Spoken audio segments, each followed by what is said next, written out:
Hi there, students. This is Dr. John, your physics and math professor, and today we're coming to you with another problem about forces on cars and friction and all that sort of stuff. So we'll talk today specifically about the net force, and that's very important because of Newton's three laws, which I'm just going to review for you really quickly because it's very important that you have a conceptual idea of those. Newton's first law is that if something is sitting still or just in space or not moving, it's going to stay not moving. Or if something is moving at a constant velocity, it's going to stay moving at that velocity unless external forces are applied. What I mean by external forces is unbalanced external forces. Sometimes they'll say unbalanced forces, sometimes they'll say forces net, sometimes they'll say the sum of all forces. People will use different ways of showing that with formulas, but what that means is if there's a force to the right or a force to the left, and if those are equal to each other, then it's going to still continue on. If there's a force pulling forward and a force pushing back and those are equal, it's still going to continue with the same velocity. It's sort of common sense,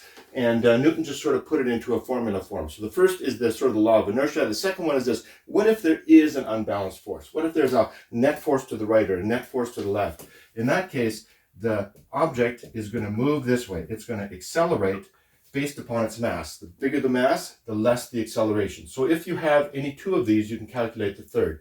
For example, if you have the mass and the acceleration, you can find the force, or any other way around as well. And then the third one is this: if there's a force, there's an equal and opposite force. Me pushing on the whiteboard means the whiteboard is pushing back.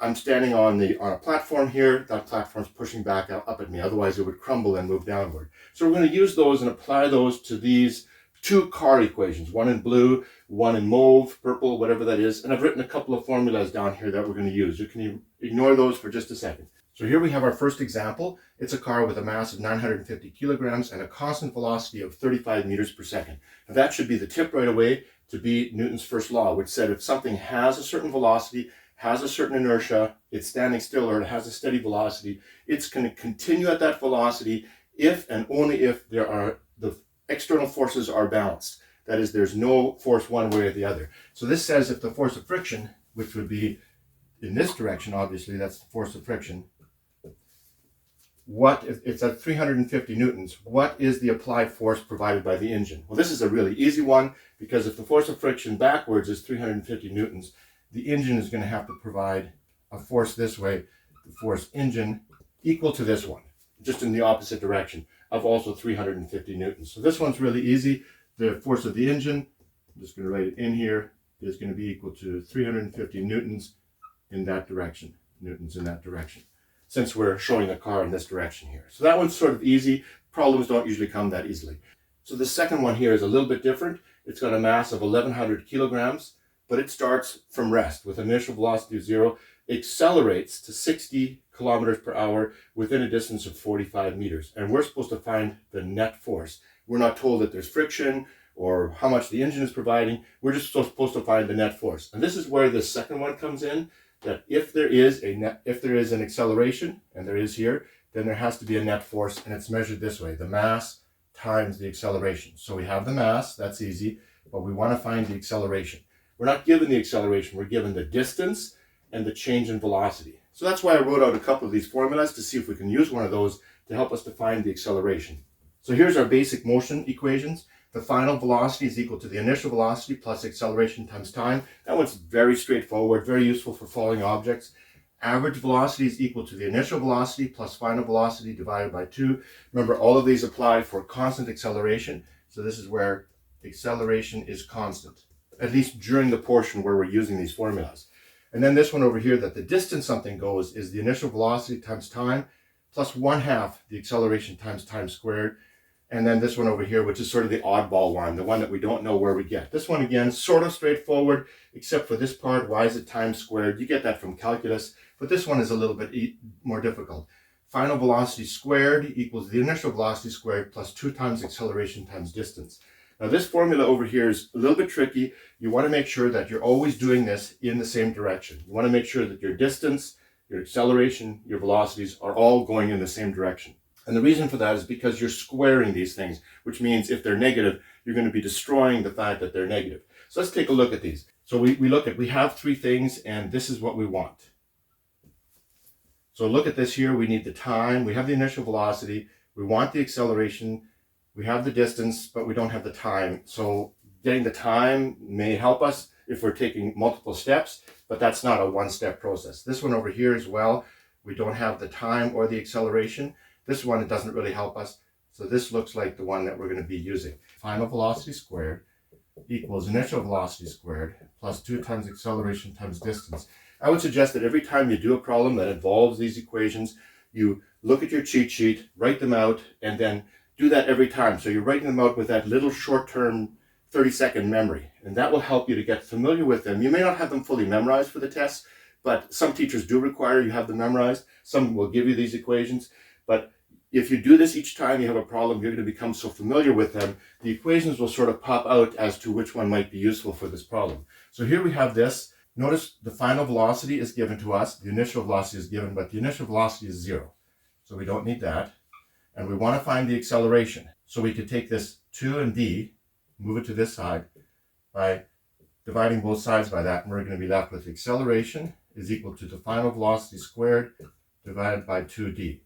I'm just going to write that over here, and then we're going to have one more step involved here. Notice here we have this in kilograms. There's no units here. This is in meters.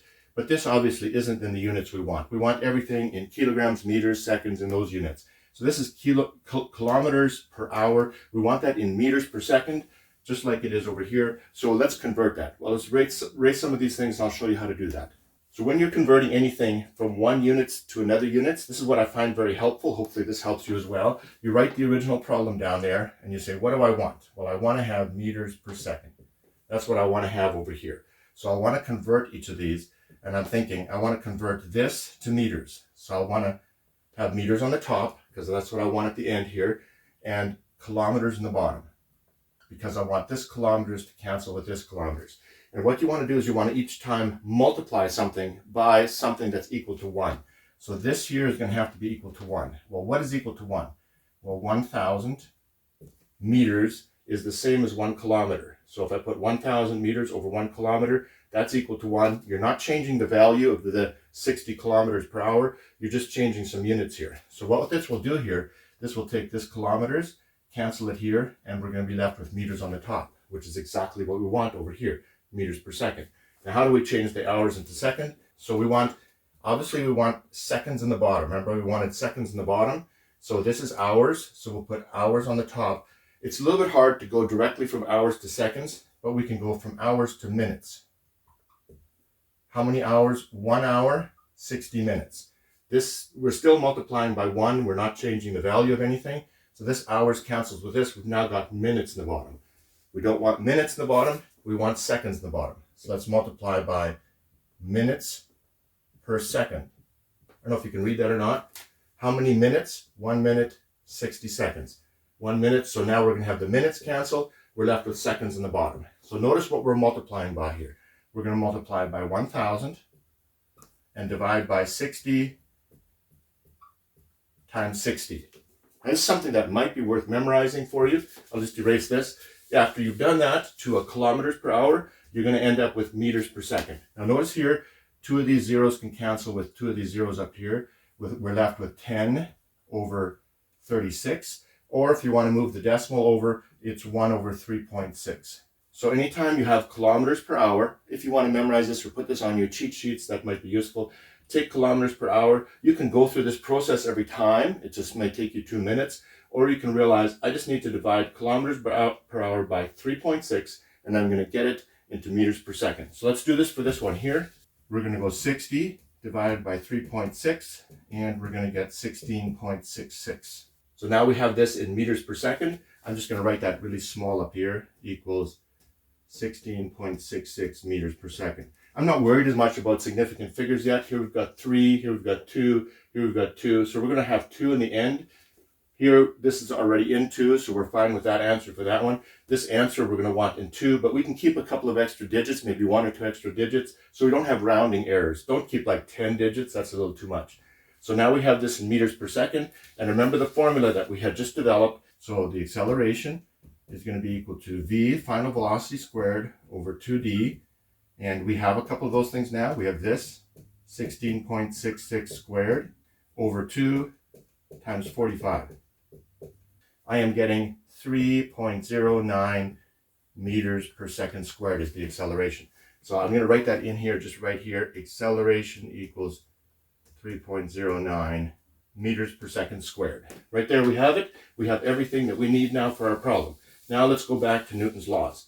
So Newton's second law says if there is an acceleration, and there is, then the force, the external force or the net force, the total force, taking the engine and the friction and all those things, combining them, we're just looking for the net force in this example. The net force is going to be equal to the mass of the object times the acceleration. So the force net is equal to mass, which is 1100, times, where was it, 3.09.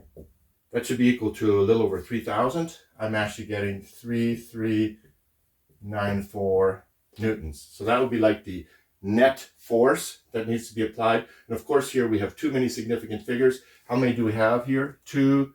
We have 3 here because of that decimal, but here we only have 2. So let's take this down to 2, which would be 3400, or 3.4 times 10 to the 3 newtons. So either one of those answers would be good answers for the second one. I hope that helped. If it did, like and subscribe, and I will see you in the next video. Bye-bye.